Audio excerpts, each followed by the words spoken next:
Halo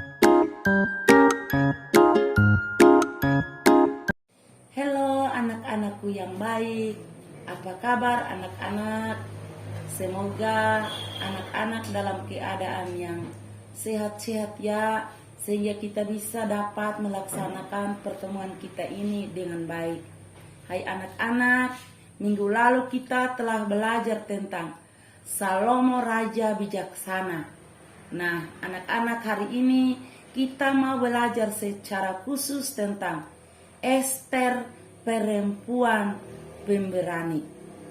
Anak-anak, untuk mendalami materi ini, ada satu cerita yang ibu mau ceritakan untuk anak-anak yang berjudul Kancil si Pemberani.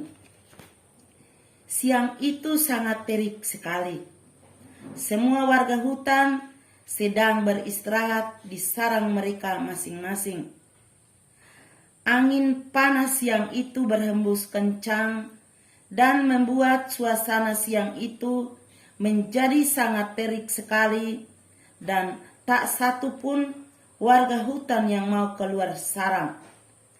Tak jauh di pinggir hutan ada beberapa kelompok orang yang datang membawa peralatan dan segalon bahan bakar. Kancil yang saat itu sedang di ladang timun Pak Tani melihat gelagat yang mencurigakan dari kejauhan. Sekejap timbul pikiran tak karuan si Kancil. Dia mengira orang-orang itu pasti akan membakar hutan untuk membuka lahan baru.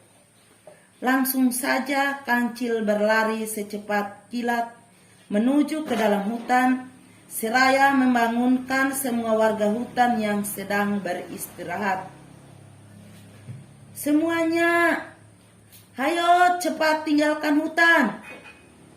Semua berlari ke pinggir hutan, teriak Kancil sesampainya di dalam hutan. Ada apa, Cil? Kok kita semua disuruh berlari ke pinggir hutan? Tanya badak yang pontang-panting meninggalkan sarangnya. Ayo cepat, gak usah tanya. Ini gawat, kita harus segera ke pinggir hutan. Semuanya, kata si Kancil. Warga hutan yang mendengar teriakan si Kancil langsung berhamburan dan berlari menuju ke pinggir hutan.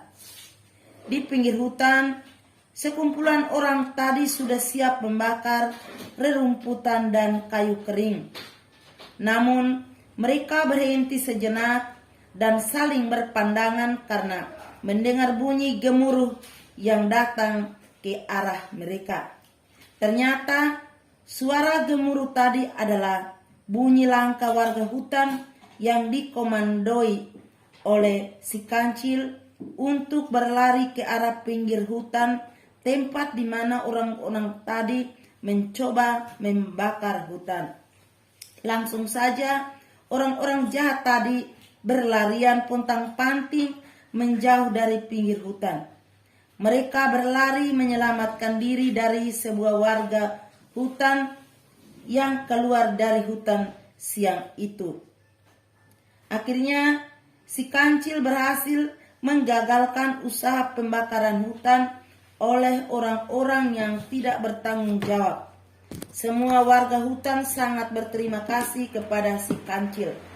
Mereka akhirnya memberi gelar kepada si Kancil dengan gelar Kancil si Pemberani.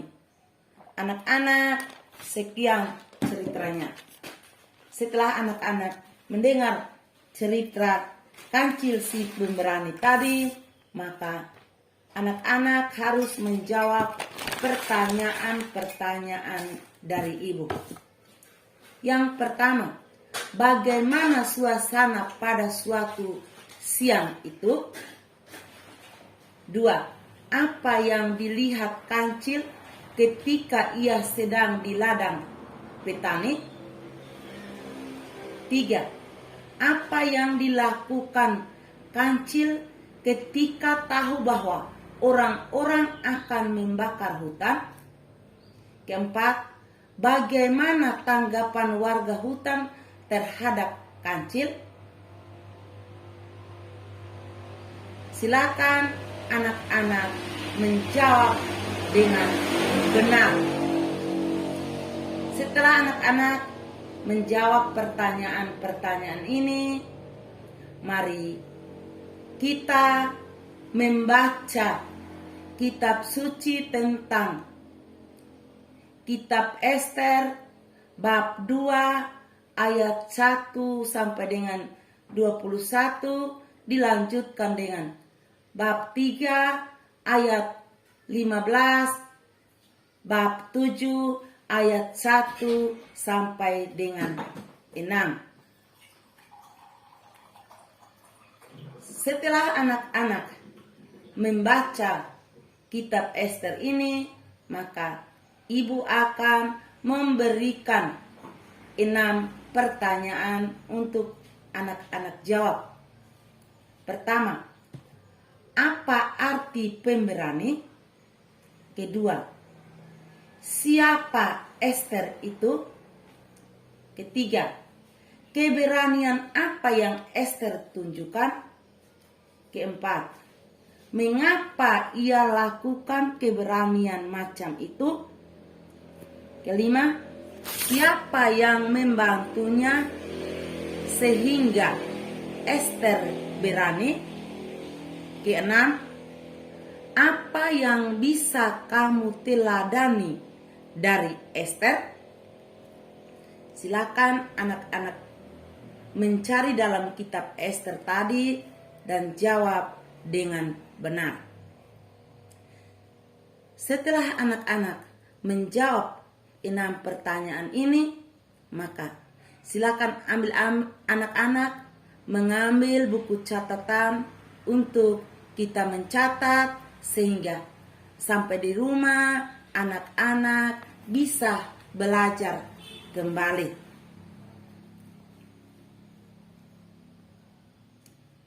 Nomor 1, dalam keadaan darurat selalu saja ada orang-orang yang tampil jadi pemberani. Misalnya, seorang karyawan yang dengan gagah berani menggagalkan perampok dengan senjata api di perusahaan tempat kerjanya.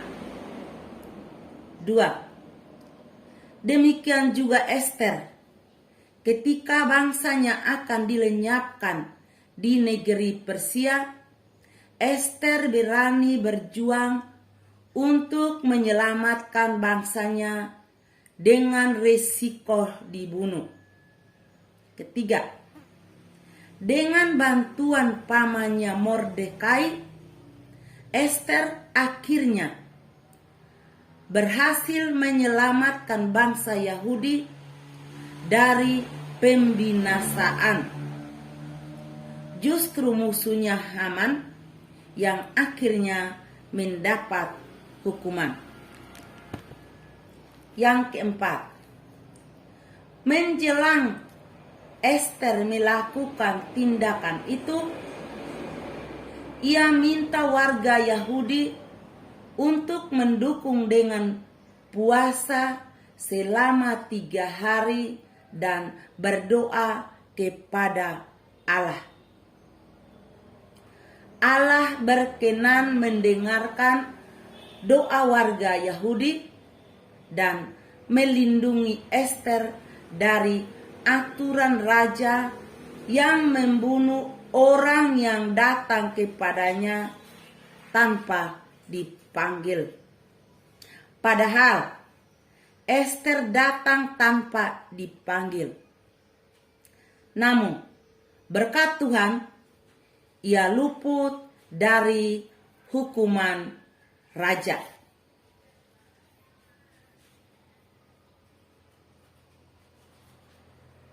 Terima kasih anak-anak. Kalau anak-anak sudah mencatat, ibu harapkan supaya sampai di rumah anak-anak bisa belajar dari buku anak-anak dan catatan yang telah Ibu kasih ini, sehingga anak-anak bisa menjadi anak yang pintar, dikasihi oleh orang tua, oleh ibu bapak guru, dan terlebih oleh Tuhan. Selamat siang anak-anak.